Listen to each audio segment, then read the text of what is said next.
The thermometer nailed to Jacob Steiner's cabin wall read 18 degrees below zero, yet inside his metal-wrapped structure he sat comfortably in shirt sleeves while frost crept across his neighbors' windows less than 50 yards away.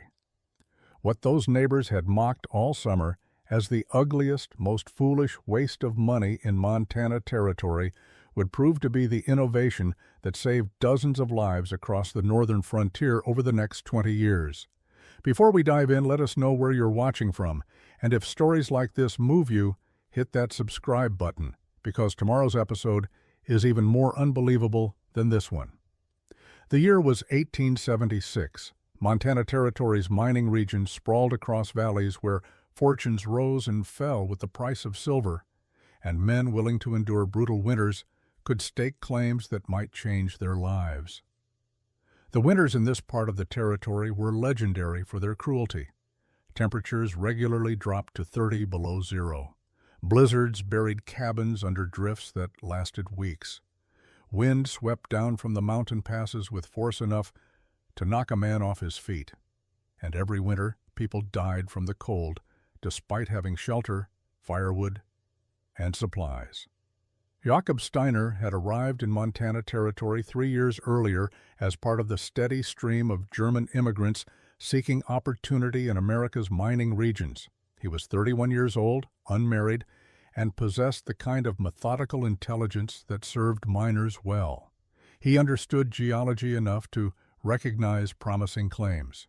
He knew engineering principles from his apprenticeship in a Prussian ironworks, and he had the physical stamina required to work underground in conditions that broke weaker men. By 1875, Jacob had saved enough from his mining wages to purchase a homestead claim in a valley 12 miles from the main mining operation. The land included timber, a creek for water, and enough flat ground to build a cabin and eventually farm. It represented everything he had come to America seeking: independence, land ownership, and the freedom to build something permanent. His first action was constructing a cabin using the standard methods every frontiersman knew. He cut lodgepole pines from the surrounding forest, notched the logs at the corners, and stacked them to create walls. He chinked the gaps between logs with moss and mud mixed with grass for binding. He built a simple door from split planks and hung it on leather hinges. The roof was pole rafters covered with bark and sod. The entire structure took him 9 days to complete working alone. It looked like every other cabin in the valley, solid and serviceable. That first winter nearly killed him. The cabin kept out snow and rain adequately enough. The roof didn't leak during storms. The door closed properly.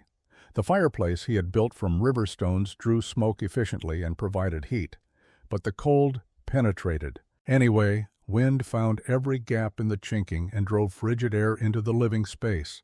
The logs themselves seemed to conduct cold inward. Frost formed on the interior walls near the corners. The dirt floor remained frozen solid from December through March. Jacob burned firewood at a rate that required him to spend hours each day cutting and hauling logs just to maintain barely tolerable interior temperatures. He wore every piece of clothing he owned while inside the cabin during the coldest weeks. He slept under multiple blankets and still woke shivering. He learned that a log cabin, no matter how well built using traditional methods, was essentially porous to cold. The wood absorbed moisture from snow and rain, and that moisture turned to ice within the logs themselves, transforming the walls into thermal conductors that pulled heat from the interior and transferred it to the frozen exterior. Other settlers accepted this as simply the nature of winter survival. Jacob did not. The blizzard arrived on February 9, 1876. Jacob had seen the signs the previous afternoon: the particular quality of light that preceded major storms, the way the wind shifted to blow directly from the north, the behavior of birds seeking shelter earlier than usual. He prepared by bringing extra firewood inside and filling every container with water from the creek before it became inaccessible. The storm hit after midnight. Wind speeds exceeded anything Jacob had experienced. Snow didn't fall so much as fly horizontally, driven by gusts that shook the cabin walls. The temperature dropped to 40 below zero, according to the thermometer he kept outside his window. Inside, despite maintaining a roaring fire that consumed wood at an alarming rate, the temperature hovered barely above freezing.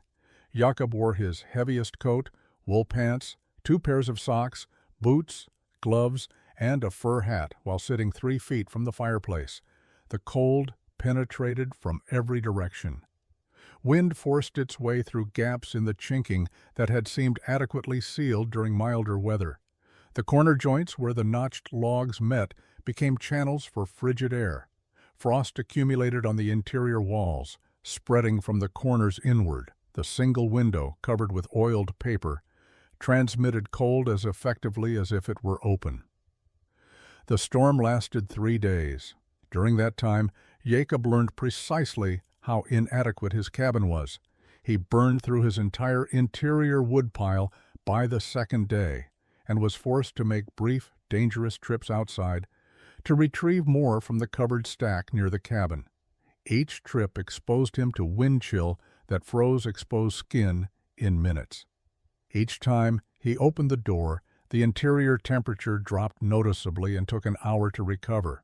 He survived by essentially living next to the fireplace, feeding it constantly, rationing his movement to conserve body heat, and accepting that his extremities would remain painfully cold, regardless of what he did. Sleep came in brief intervals between adding wood to the fire. He ate cold food because he couldn't spare heat for cooking.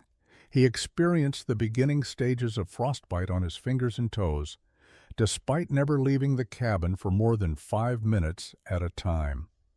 When the storm finally broke on the 3rd day, Jakob emerged to brilliant sunshine and a valley buried under 4 feet of new snow.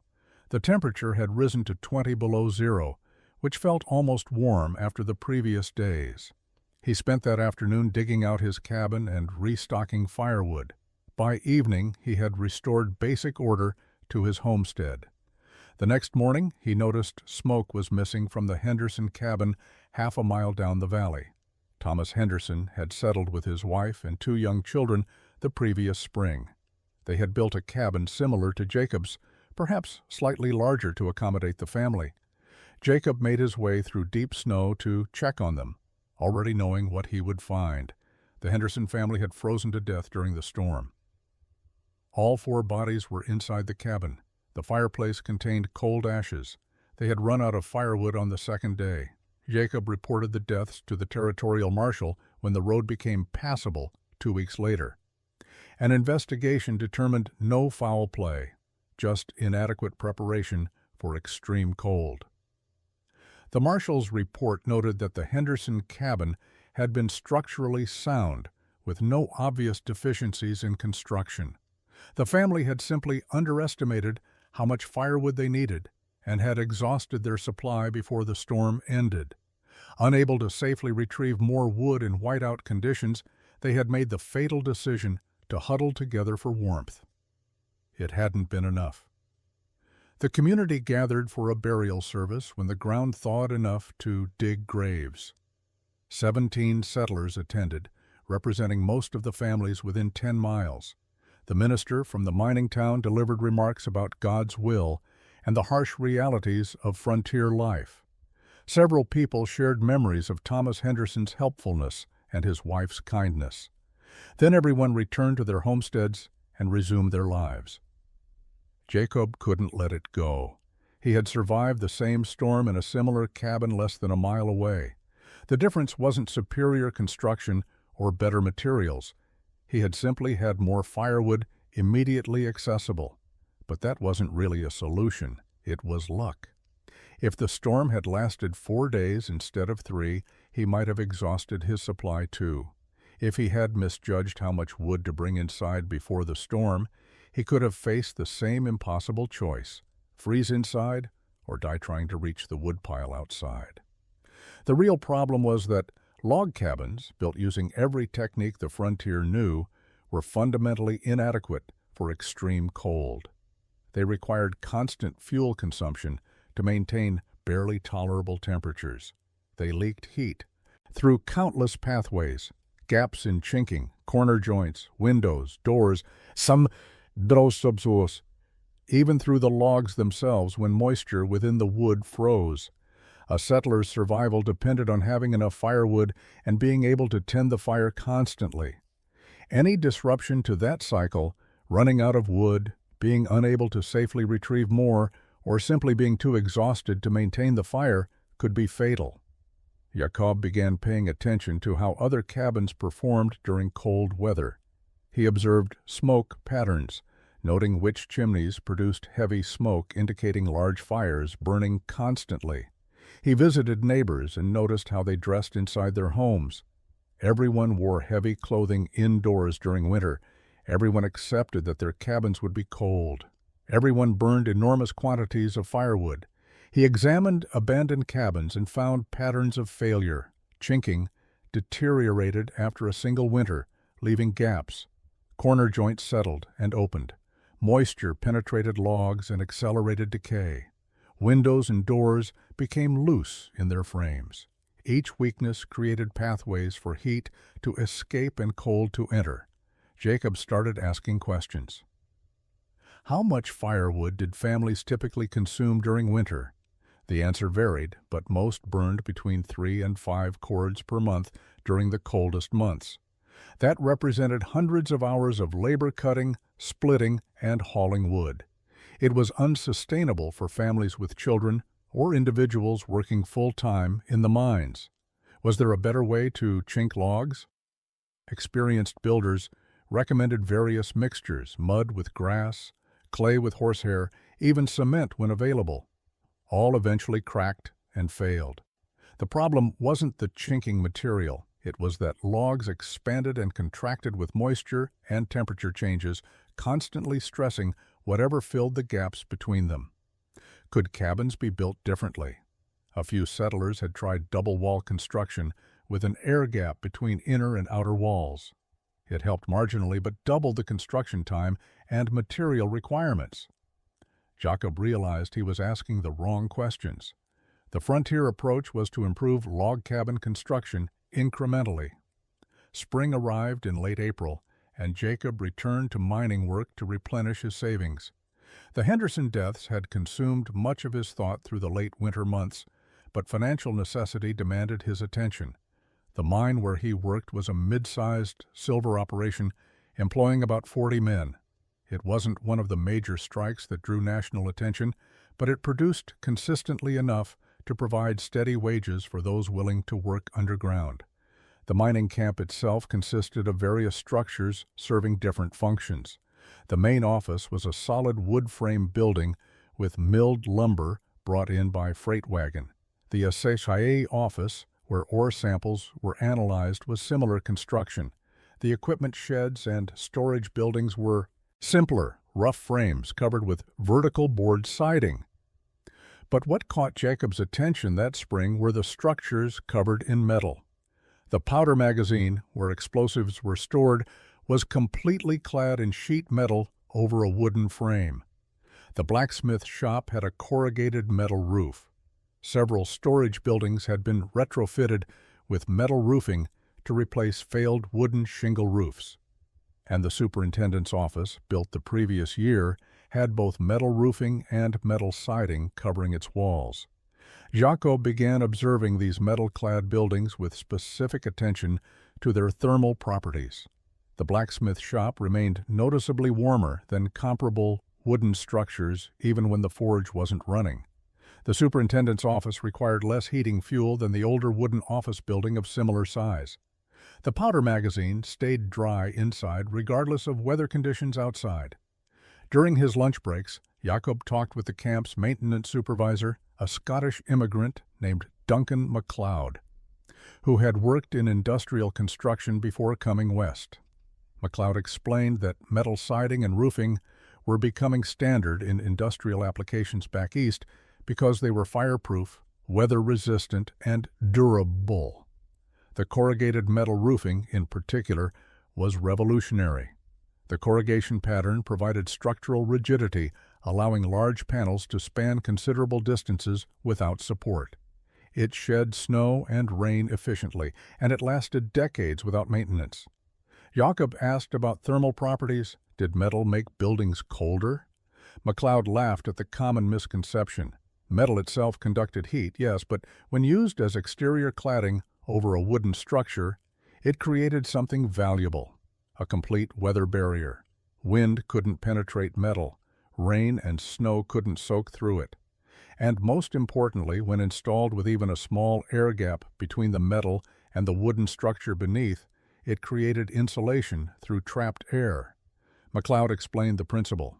Still, air was an excellent insulator. Moving air carried heat away. A metal exterior stopped air movement completely. The air gap between metal and wood stayed still, creating an insulating layer. Additionally, metal surfaces reflected radiant heat. A metal interior surface would reflect heat from a fireplace back into the living space, rather than absorbing it like wood. Jacob spent his evenings that spring studying the metal-clad buildings at the mining camp. By mid-May, Jacob had developed a concept that seemed simultaneously obvious and insane. What if he wrapped his entire cabin in metal? Not just the roof, but the walls as well. Create a complete metal envelope around the existing log structure. The metal would stop wind penetration entirely. It would keep the logs dry, preventing moisture from turning them into thermal conductors. It would create an air gap that would insulate, and it would reflect heat back into the interior. The more he considered the idea, the more sense it made from an engineering perspective. Log cabins failed thermally because they had countless pathways for heat loss. Gaps in chinking, corner joints, moisture-saturated logs, windows and doors that never quite sealed properly. A metal envelope would eliminate all of those pathways. It would create a structure where heat could only escape through deliberate ventilation, not through the structure itself. But the practical obstacles were substantial. Metal sheets were expensive. Corrugated roofing panels cost even more. The freight charges for hauling metal from the railroad depot to his homestead would add significantly to the expense. He calculated that he would need approximately 30 sheets of flat tin for the walls and 20 panels of corrugated steel for the roof. The total cost would consume nearly everything he had earned during the previous mining season, plus most of what he would earn during the current season. His neighbors would think he was insane. Log cabins were the proven frontier shelter. Every settler built with logs. The technique was understood, materials were free, and construction was straightforward. Wrapping a perfectly functional log cabin in expensive metal would seem like the act of someone who had lost touch with frontier practicality. There was also the question of whether it would actually work. MacLeod's explanation of thermal principles made sense, but Jacob had no direct experience with metal-clad residential structures. The mining camp buildings were different, larger, professionally constructed, used for storage rather than living. Would the same principles apply to a small cabin? Would the metal create condensation problems? Would it make the cabin unbearably hot in summer? Jacob spent 3 weeks wrestling with the decision. The sensible choice was to accept that winters were harsh, maintain a large firewood supply, and live as everyone else did. The radical choice was to spend virtually all his money on an experiment that might fail spectacularly and leave him both poor and mocked by his neighbors. What decided him was a simple thought. The Henderson family was dead because log cabins weren't adequate for extreme cold. Next winter, another family might die. The winter after that, more deaths. The frontier accepted this as inevitable. Jacob refused to accept it. He made his decision in early June.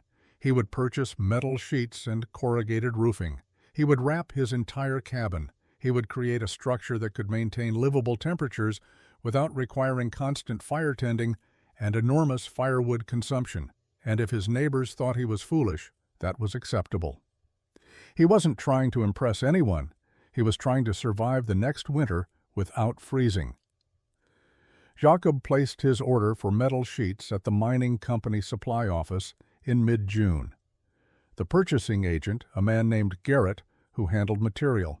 Procurement for the mine looked at the list with obvious confusion. 30 sheets of flat tin, each measuring 4 feet by 8 feet. 20 panels of corrugated steel roofing, each 10 feet long. The quantity was substantial, and the intended use was unclear. Garrett asked what Jacob was building.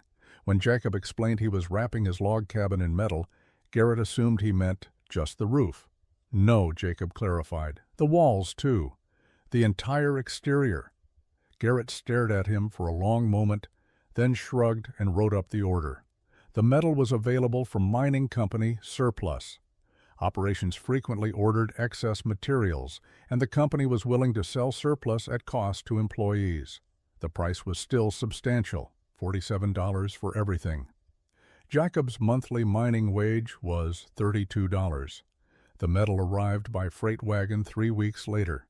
Jacob arranged to haul it to his homestead using a wagon borrowed from the plant. The flat tin sheets were heavy but manageable. The corrugated roofing panels were awkward, their length making them difficult to transport without damage. He made 2 trips, carefully loading and securing the metal to prevent bending or scratching. While waiting for the metal delivery, Jacob had been gathering river rocks for his foundation work. He needed hundreds of stones, each roughly the size of his fist, to create a proper foundation around the cabin's perimeter. He spent evenings and weekends selecting rocks from the creek bed, choosing stones that were relatively flat and would stack well. He hauled them in a canvas sack, making dozens of trips over 2 weeks. By mid-July, Jacob had accumulated all the materials he needed. The metal sheets were stacked carefully under a canvas tarp near his cabin. The river rocks were piled in 4 mounds, one near each corner of the structure. He had also purchased a box of square-cut nails, more expensive than regular nails, but necessary for securing metal to wood without splitting. He had cut and shaped wooden furring strips from straight-grained pine, pieces that would create the critical air gap between his log walls and the metal exterior. His neighbors had begun asking questions. The metal sheets were visible despite the tarp. The piles of river rocks seemed purposeless. Word spread through the small community that Steiner was planning something unusual with his cabin. A few men stopped by to ask directly what he was doing. Jacob explained his plan: complete metal envelope, air gap insulation, elimination of heat loss through wind infiltration, and moisture. The reactions ranged from skeptical to openly mocking. Why would anyone hide good logs under metal? Why spend money on materials when the cabin was already built? Did he think he was smarter than every frontiersman who had ever built with logs? Jacob didn't argue. He simply continued his preparations, knowing that explanation was pointless until the work was complete and tested. Jacob began the actual construction work on July 23, 1876. His first task was addressing what he had identified as a fundamental flaw in standard cabin construction: direct contact between wooden sills and the ground. Most cabins sat directly on earth or on log sills laid on the surface. This created multiple problems: ground moisture wicked into the wood, causing rot and providing a pathway for cold to conduct upward from frozen earth. Snow drifted against cabin walls and melted, saturating the lowest logs, and settling was inevitable as soil shifted and compressed under the structure's weight. Jacob's solution was creating a foundation that would elevate the cabin slightly while providing drainage and thermal mass. He started by digging a shallow trench around the cabin's perimeter, approximately 6 inches deep and 8 inches wide. The trench followed the outline of the existing structure, which measured 12 feet by 16 feet. He excavated carefully, maintaining consistent depth and width. Once the trench was complete, he began placing river rocks. He selected each stone individually, fitting them together like puzzle pieces. Flat surfaces faced upward to create a level platform. Gaps between larger rocks were filled with smaller stones. The process was meticulous and time-consuming. He worked section by section, building the rock foundation higher than the surrounding ground level by approximately 4 inches. The foundation served multiple purposes beyond simple elevation. River rocks didn't rot or decay. They provided excellent drainage, allowing water to flow through gaps rather than pooling against wood. They possessed thermal mass, meaning they absorbed heat during day and released it slowly, moderating temperature swings. And critically, they wouldn't conduct ground freeze upward into the cabin structure as effectively as earth or wooden sills would. His neighbor, Thomas Riley, whose homestead was visible from Jacob's cabin, rode over on the third day of foundation work. Riley watched Jacob placing stones with obvious puzzlement. Most cabins in the territory sat directly on ground, he observed. Some used log sills, but nobody bothered with rock foundations unless building something permanent like a barn or mill. Was Jacob planning to expand his cabin significantly? No, Jacob explained. The foundation was for the existing structure. Riley asked why rocks were necessary when the cabin had stood perfectly well for a year without them. Jacob explained about moisture wicking, ground freeze conduction, and the importance of keeping the lowest logs dry. Riley listened with the patience of someone humoring a fool, then offered advice. Jacob was overthinking simple cabin construction. Logs could sit on ground just fine. Every cabin in the valley proved it. Jacob continued working after Riley left. The foundation took 8 days to complete. When finished, he had created a continuous rock platform around the cabin's entire perimeter, level and solid. The existing cabin sat slightly above this new foundation, and Jacob carefully packed additional rocks underneath the log sills to ensure full support. With the foundation complete, he could begin the actual metal installation. But first, he needed to prepare the log walls themselves, ensuring they were ready to receive the furring strips that would create the crucial air gap between logs and metal. The log walls of Jacob's cabin were typical frontier construction, lodgepole pine logs, each approximately 10 inches in diameter, stacked horizontally with saddle-notch corners. Chinking between logs consisted of mud and moss mixture that had already begun deteriorating after one winter. Before installing the metal envelope, Jacob needed to prepare these walls properly. He started by removing all the old chinking. Using a knife and a small pry bar, he scraped out the dried mud and moss from every gap between logs. The material came away easily, revealing the irregular spaces it had been filling. Some gaps were barely a quarter-inch wide. Others, where logs had particularly irregular surfaces or had settled, were more than an inch. Removing the chinking seemed counterintuitive. Wasn't he making the cabin more drafty? But Jacob understood that the old chinking would be irrelevant once the metal envelope was complete. With the chinking removed, he inspected every log carefully. He was looking for soft spots indicating rot, insect damage, or any structural weakness. The cabin was only a year old, so damage was minimal, but he marked 2 logs that showed early signs of moisture damage near the ground level.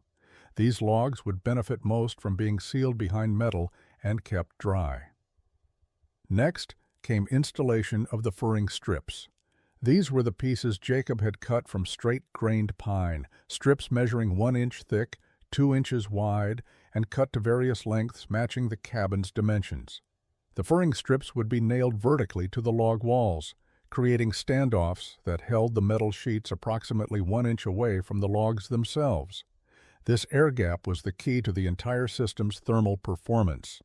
Jacob began at one corner, using a level to ensure the first furring strip was perfectly vertical.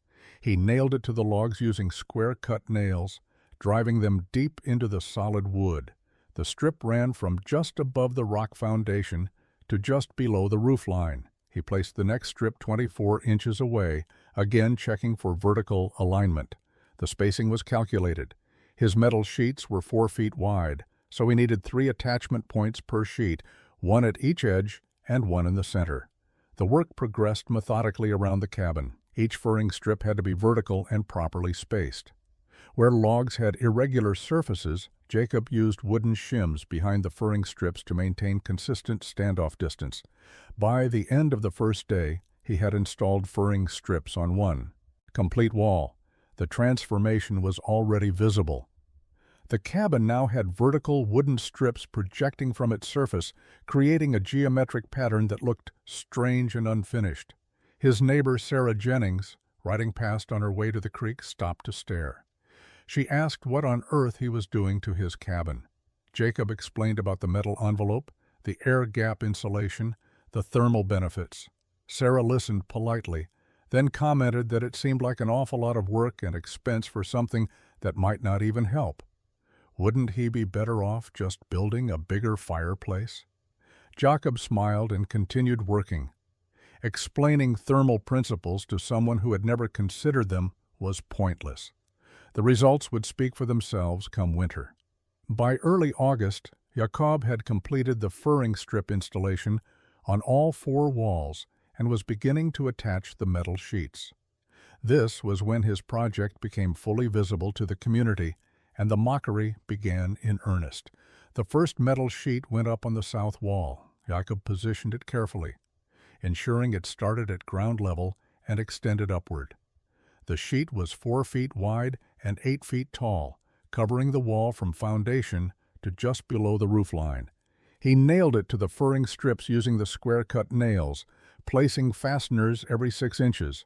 The metal made a distinctive sound when hammered, a metallic ring that carried across the valley. Within hours, neighbors began arriving to watch. What had been curious interest became open amusement. The metal sheet looked absurd against the rustic log cabin. It was shiny, industrial, completely out of place in a frontier homestead. One sheet covering a quarter of one wall made the cabin look unfinished and strange, like someone had started building a mining shed and then stopped. Robert Chen, a Chinese immigrant who ran trap lines in the area, stopped by that first afternoon. He examined the metal sheet carefully, tapping it with his knuckles and noting how it was attached. He asked Jacob about the air gap behind the metal and nodded thoughtfully when Jacob explained the thermal principles. Chen didn't mock the project, but he also didn't express confidence it would work. He simply observed that it was an interesting experiment and wished Jacob luck. Most other visitors were less diplomatic. William Braddock, who operated a small lumber mill, arrived with 2 of his workers specifically to see what Steiner was doing. When they saw the single metal sheet, Braddock laughed outright. He called it the ugliest thing he had seen in Montana Territory. Why would anyone cover perfectly good logs with metal? It made no sense. The cabin looked like a miner's equipment shed, not a home. His workers agreed, making jokes about Jacob building a jail cell for himself. Margaret Sullivan, whose family had one of the larger homesteads in the valley, was more concerned than mocking. She genuinely worried that Jacob was wasting money on something impractical. Metal would make the cabin like an oven in summer, she argued. It would sweat with condensation in winter. It would be loud during rainstorms. Had Jacob considered these problems? She meant well, but her concerns reflected the community consensus that metal cladding was a fundamentally bad idea for residential construction. Jacob listened to all the feedback without arguing. He explained his reasoning when asked, but he didn't try to convince anyone. He simply continued working, adding metal sheets one by one. Each sheet overlapped the previous one by 3 inches, creating a shingled effect that would shed water downward. The overlap pattern also meant that wind couldn't penetrate behind the metal regardless of direction. By mid-August, 2 walls were completely covered. The cabin now looked half-finished and thoroughly strange. The metal sections were uniform and industrial. The remaining log walls were rustic and traditional. The contrast was jarring. Several neighbors began referring to it as Steiner's Folly, a name that spread through the community and stuck. Jacob worked alone, spending every evening and weekend on the project. The physical labor was manageable but tedious. Each sheet had to be positioned precisely, marked, and nailed securely. The corners presented Jacob's first significant technical challenge. Standard metal siding on industrial buildings typically used corner trim pieces, but Jacob didn't have access to manufactured corner trim. He needed to create watertight, wind-proof corners using only his flat metal sheets and basic tools. His solution involved careful measurement and bending. He took a metal sheet and marked a line down its center lengthwise. Using a straight board as a guide and a hammer, he carefully bent the sheet along this line, creating a 90-degree angle. The bent sheet now had two surfaces, each 2 feet wide, that could wrap around the corner with one surface covering the last sheet on one wall and the other surface overlapping onto the adjacent wall. The bending process required patience. Metal that was bent too quickly or unevenly would crease and weaken. Jacob worked slowly, tapping along the fold line with measured hammer blows, gradually increasing the angle until he achieved the precise 90-degree corner he needed. He created 4 of these corner pieces, one for each corner of the cabin. Installing them required precision. The corner piece had to align perfectly with the last regular sheet on both walls. Any gap would allow wind penetration, defeating the entire purpose of the metal envelope. Jacob used wooden blocks as temporary supports, positioning the corner piece exactly where it needed to be before driving the first nail. Once the top was secured, he worked downward, checking alignment constantly and adjusting as necessary before adding each fastener. The door frame required different treatment. Jacob's door was set into the log wall with a simple wooden frame. The metal envelope had to seal against this frame without interfering with the door's operation. He cut metal sheets to fit precisely around the door opening, leaving a 1/4-inch gap between the metal edge and the door frame. Then he created a trim piece from a narrow strip of metal bent into an L shape that bridged this gap. The trim piece was nailed to the door frame itself, overlapping the edge of the wall metal and creating a seal that prevented air infiltration while still allowing the door to swing freely. The window presented similar challenges on a smaller scale. The opening was roughly 12 inches square, positioned high on the wall. Jacob cut the metal sheet that would cover this wall section with a precise opening, matching the window dimensions.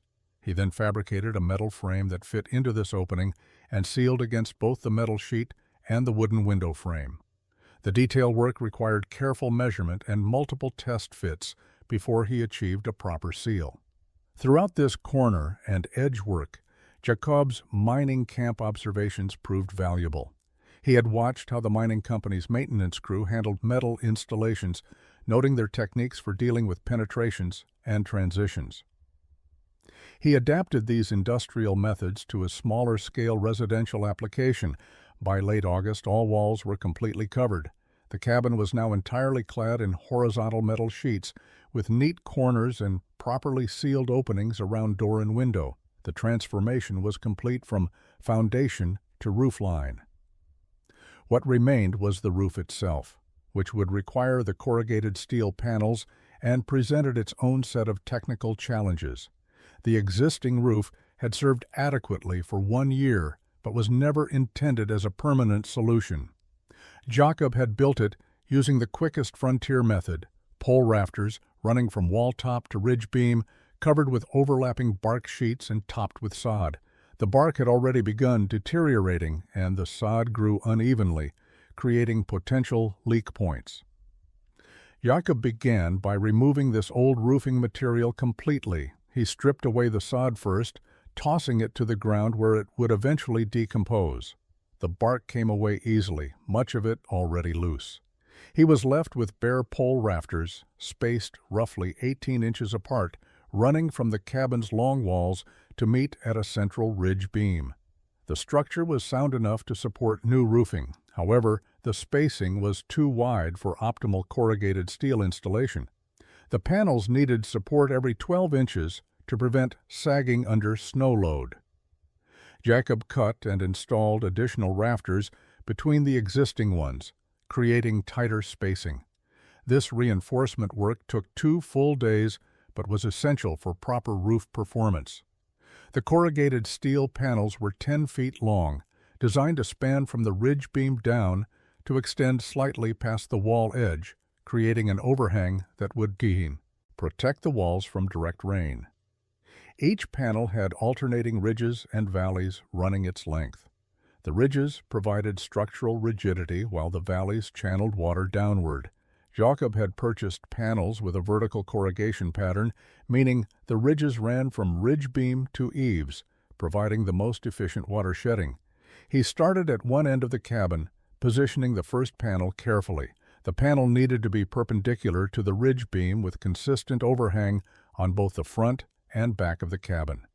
He secured it temporarily with a few nails, then checked alignment before adding permanent fasteners. The nails went through the ridges, not the valleys, to prevent creating leak points where water would collect. Each subsequent panel overlapped the previous one by the width of 2 corrugations. This overlap pattern ensured that water running down one panel would flow onto the next rather than finding gaps to penetrate. Jacob worked methodically across the roof, installing one panel at a time, constantly checking that each remained properly aligned with the others. The ridge required special attention. Where panels from opposite roof slopes met at the peak, there was a potential gap. Jacob fabricated a ridge cap from flat metal sheets,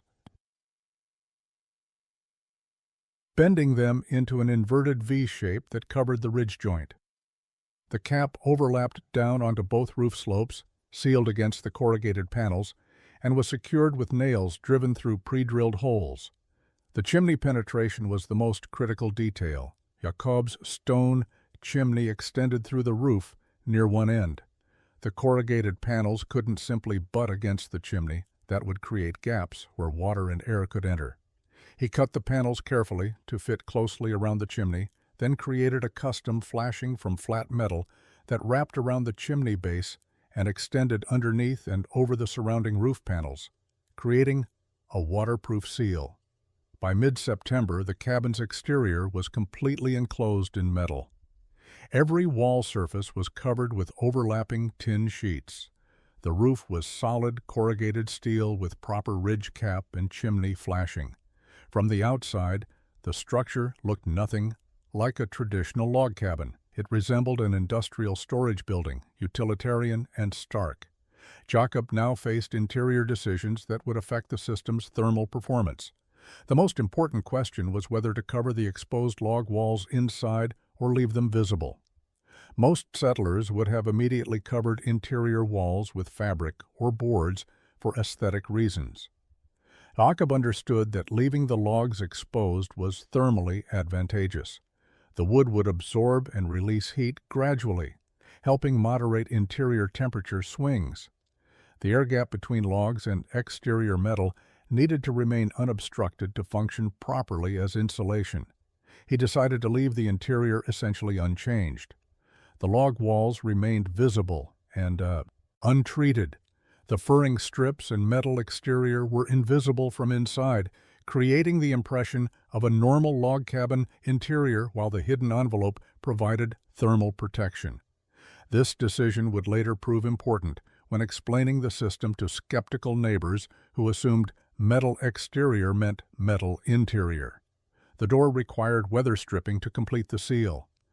Jacob cut strips from an old wool blanket and tacked them around the door frame where the door met the frame when closed. The wool compressed when the door closed, filling gaps without preventing the door from operating. He tested the seal by closing the door and holding a candle near the edges. No flame flicker indicated air movement. The window received similar treatment.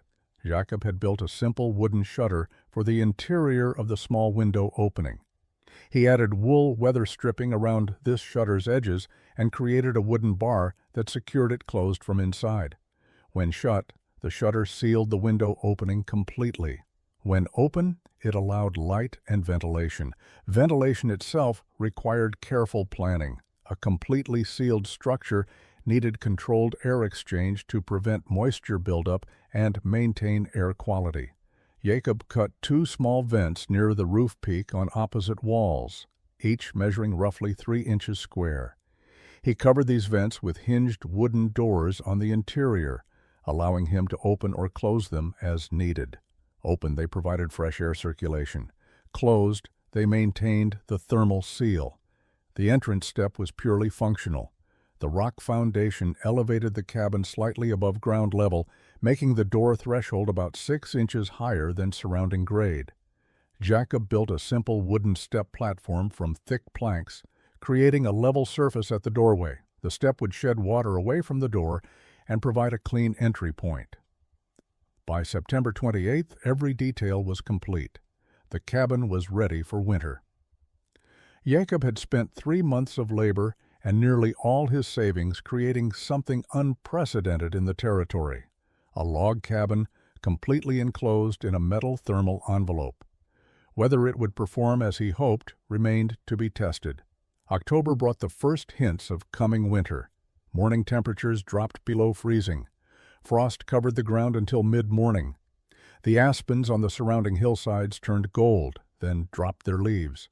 Jacob prepared for winter as any frontiersman would, cutting firewood, checking supplies, ensuring his cabin was stocked with essentials. But he also prepared to document something no one else was tracking: the thermal performance of his metal-wrapped structure. He had purchased 2 identical thermometers from the mining company supply store, simple mercury instruments with numerical scales. He mounted one inside the cabin on the wall opposite the fireplace at chest height. The second he mounted outside on the north wall, protected from direct sunlight by the roof overhang, but exposed to ambient air temperature. The dual thermometers would provide objective data. Jacob could compare interior and exterior temperatures at any time and demonstrate the actual thermal difference his metal envelope created. He knew that subjective claims about comfort would be dismissed. Numbers would be harder to dispute. The community's jokes continued through October. The cabin's appearance remained a source of amusement. Several neighbors had started calling Jacob Tin Man, a nickname that spread quickly. Children from nearby homesteads would sometimes make detours past his cabin just to stare at the strange metal structure. Jacob took the attention with good humor. He understood that truly novel ideas always faced mockery before acceptance. He received one unexpected visitor in late October. Duncan McLeod, the mining camp maintenance supervisor, who had first explained thermal principles to Jacob, rode out to see the completed cabin.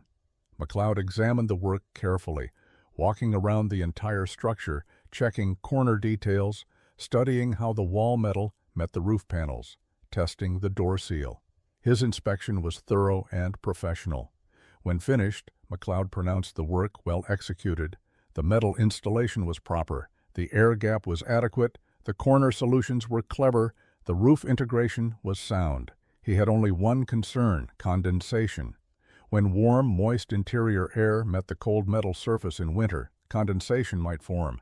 This could drip down inside the walls or freeze.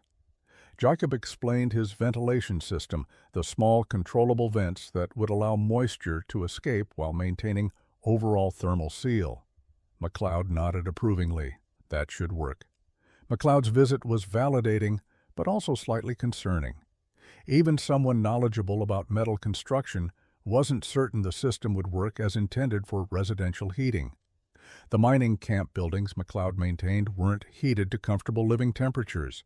They were storage facilities or workspaces.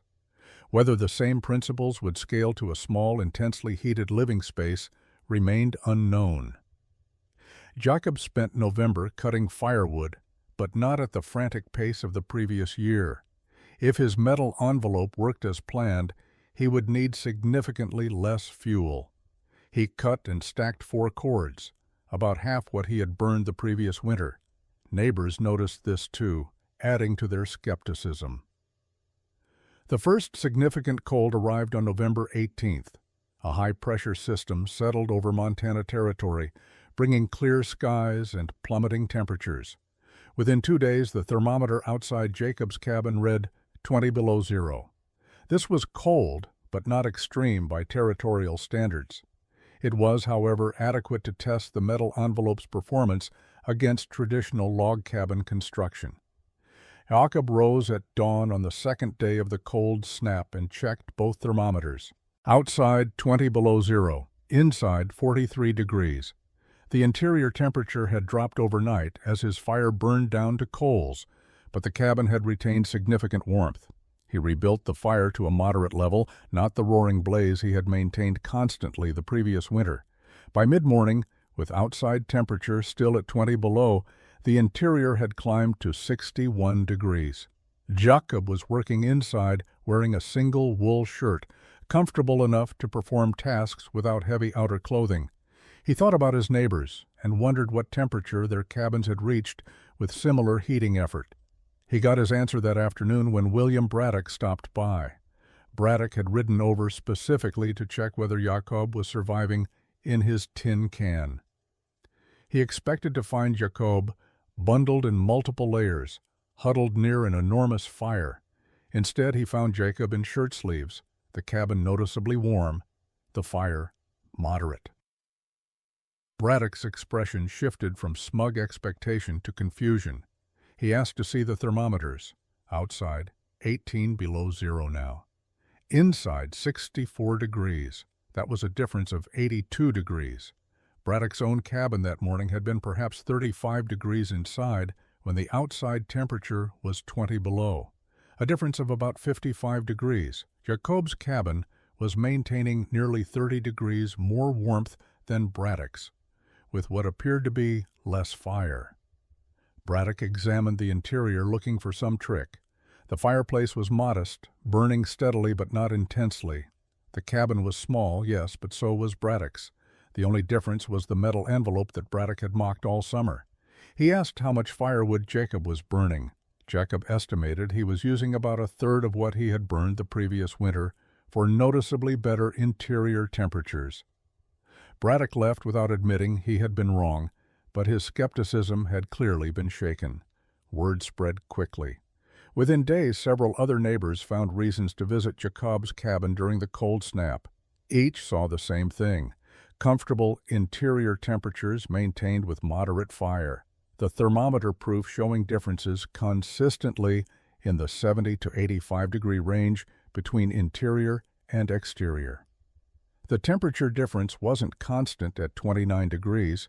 It varied based on fire intensity, wind conditions, and time of day. But the pattern was undeniable.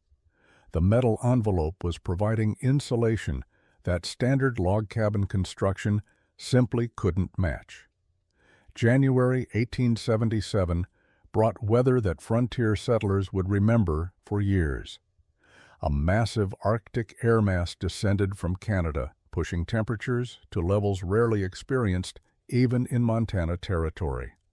The cold began gradually, dropping day by day through the first week of January, then plummeting dramatically on the 9th. Jacob woke on January 10th to see his outside thermometer, reading 42 degrees below zero.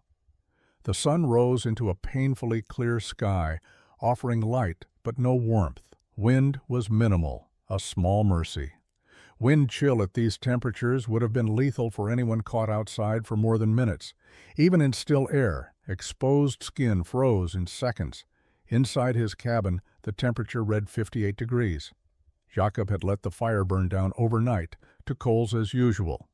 He rebuilt it to a moderate level and began his morning routine. He was wearing wool pants, a wool shirt, and a light jacket. Not comfortable enough to lounge, but adequate for moving around and working.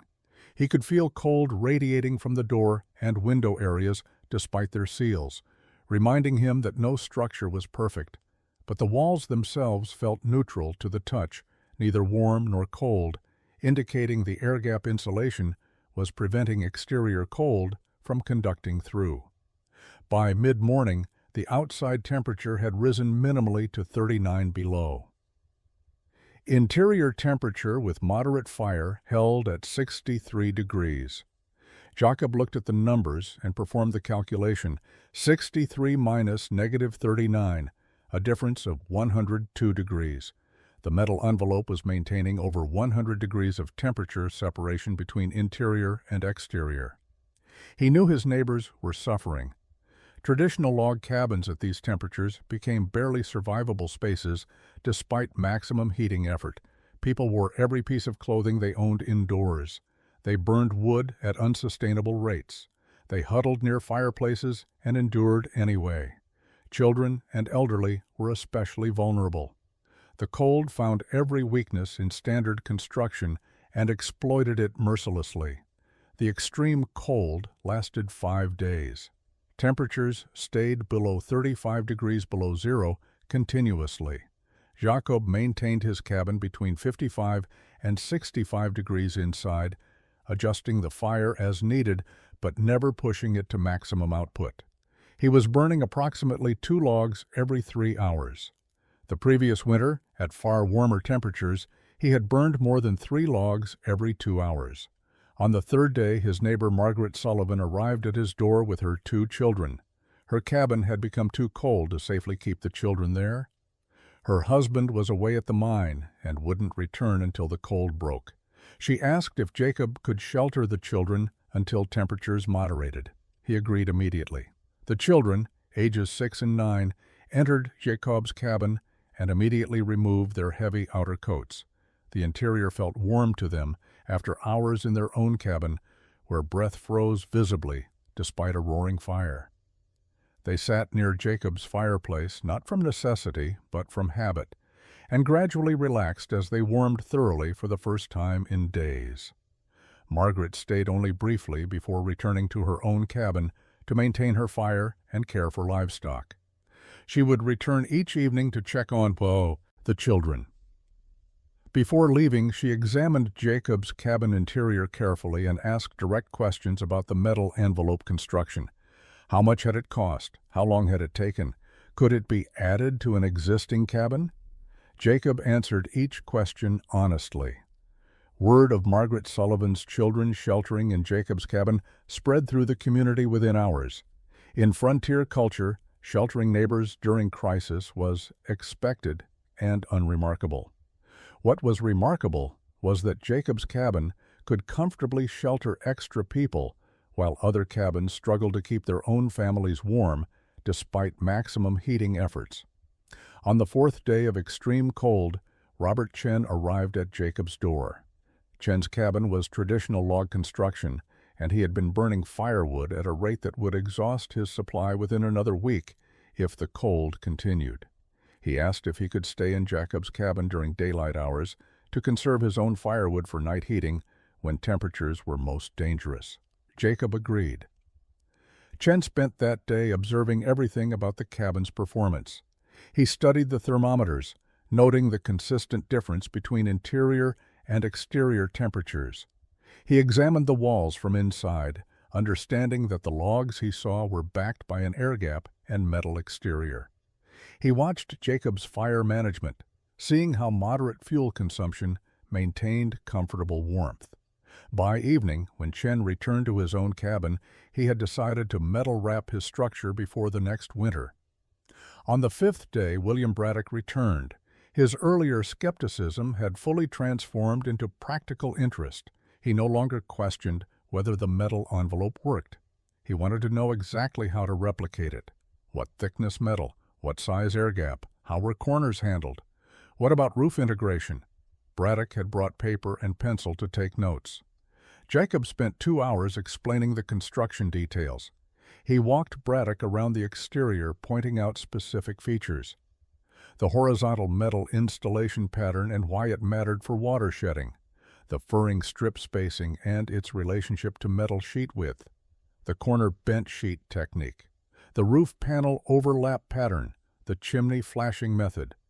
Every technical detail that Braddock asked about, Jacob shared freely. Braddock asked about cost. Jacob provided actual numbers, $47 for metal, plus nails and incidentals. Total investment around $53. Braddock considered this. The cost was substantial but not impossible. More importantly, the firewood savings would offset the investment within 2 winters, and the comfort and safety benefits were beyond price. Braddock thanked Jacob and left with his notes, already planning his summer construction project. The extreme cold broke on January 15th. Temperatures rose rapidly to 10 below zero, which felt almost warm by comparison. Margaret Sullivan retrieved her children with profound gratitude. Her own cabin had never dropped below freezing inside, but it had been miserably cold despite her constant fire tending. The contrast with Jacob's cabin was undeniable. Within a week, Jacob had received visits from 7 different neighbors, all asking questions about metal envelope construction. The mockery had ceased entirely. The nickname Tin Man was still used occasionally, but now with respect rather than derision. Jacob's radical experiment had proven itself under the harshest possible test conditions. The measured temperature difference during the extreme cold had peaked at 106 degrees, 67 inside, 39 below outside. While that wasn't the 29 degrees mentioned in later accounts, the actual performance far exceeded what anyone had thought possible.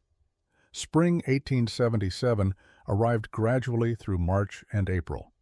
As snow melted and the valley turned from white to brown to green, conversations among settlers increasingly focused on summer construction projects. The previous winter's extreme cold had convinced multiple families that standard log cabin construction was inadequate. Jacob's metal envelope had demonstrated that better thermal performance was achievable with available materials and reasonable cost. Robert Chen was the first to begin construction. In early May, he placed an order for metal sheets through the mining company supply office, using Jacob's material list as his template. Chen's cabin was slightly larger than Jacob's, requiring additional sheets, but the principle remained identical. He asked Jacob to advise on the foundation work, and Jacob spent a weekend helping Chen lay the rock foundation and install furring strips. The rest of the work Chen completed himself, following the techniques Jacob had documented. William Braddock started his metal envelope project in mid-May.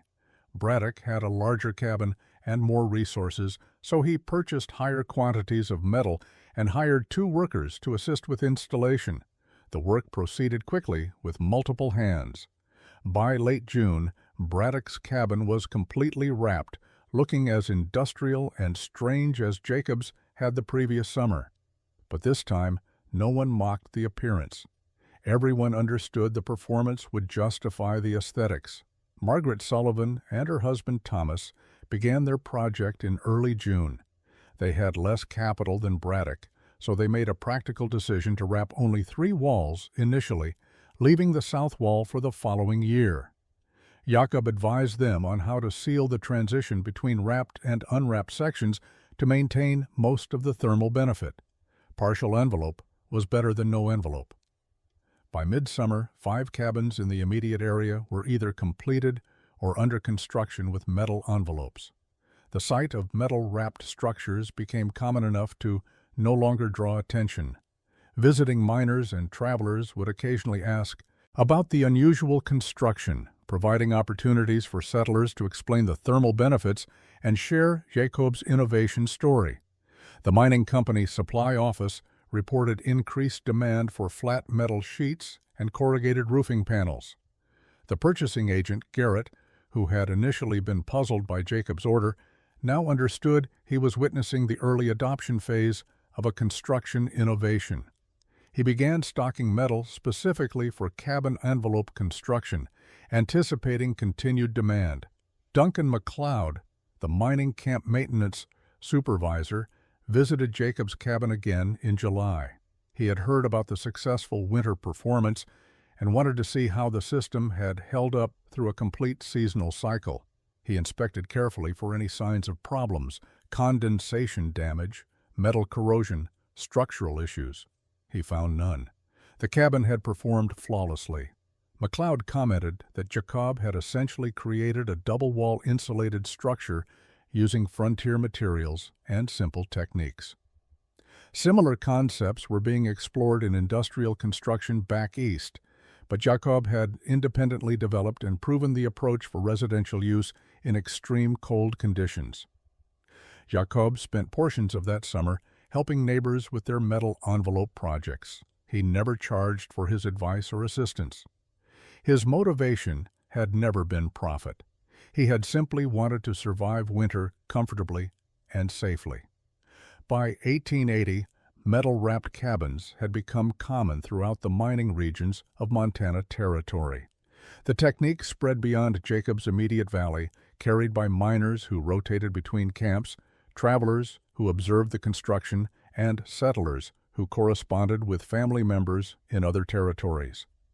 Each person who experienced winter in a metal envelope cabin became an advocate for the approach. The technique evolved as more people adopted it.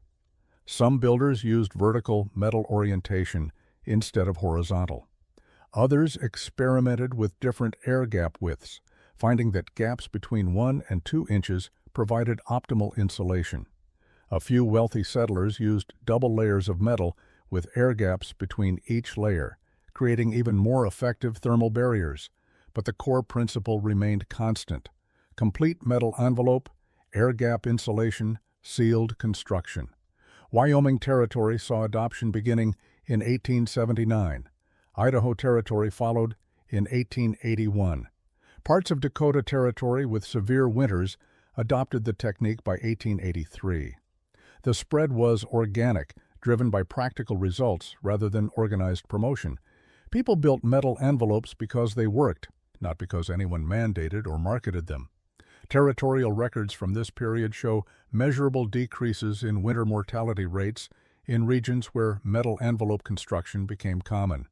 The exact numbers are difficult to verify, but historical accounts reference fewer deaths from exposure and hypothermia in communities that adopted the technique. Families who previously struggled to survive winter in barely heated cabins could now maintain comfortable interior temperatures with manageable firewood consumption. Jacob himself never profited from his innovation. He lived quietly on his homestead, continuing to mine seasonally and gradually developing his land. He married in 1882, started a family, and became a respected member of his community. People occasionally referred to him as the man who had figured out how to beat winter, but Jacob always deflected such recognition. He had simply solved a problem that needed solving. The phrase "built like a Steiner cabin" entered local vernacular, signifying construction that could withstand anything nature offered. It was meant as a compliment, acknowledging both the durability of the structure and the intelligence of the approach. Jacob's cabin stood until 1943, when it was finally dismantled after serving multiple generations of occupants. The metal had outlasted the logs it protected. The story of Jacob Steiner's metal-wrapped cabin illustrates how frontier innovation often came from necessity rather than theory, spread through demonstration rather than promotion, and succeeded through practical results rather than marketing. One man's refusal to accept inadequate shelter as inevitable changed how people built across thousands of square miles. His legacy wasn't fame or fortune.